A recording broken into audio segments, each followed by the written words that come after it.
స్వామి, తమరు నారాయణ మంత్రాన్ని ఎందుకు జపిస్తున్నారు? నేను ఎల్లవేళలా శ్రీహరినే ధ్యానిస్తూ ఉంటాను. కానీ తమరు నారాయణుడు, బ్రహ్మదేవుడు త్రిమూర్తులు కదా, సరి సమానులే కదా. బ్రహ్మ జీవనాన్ని సృష్టిస్తాడు, జననం జరుగుతుంది. విష్ణు ఆ జీవనాన్ని పరిపాలిస్తాడు. నేను లయం చేస్తాను, అంటే మృత్యువు ప్రసాదిస్తాను. ఏదైనా సంఘటన సంభవిస్తున్నప్పుడు దాని గురించి సంపూర్ణంగా తెలియడం సాధ్యపడదు.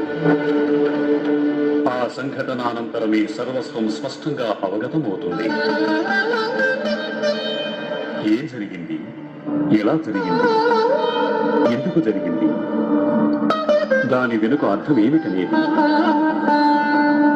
అంటే బ్రహ్మదేవుడు సృష్టికి అధిపతి అయినప్పటికీ సృష్టిని పాలించలేదు.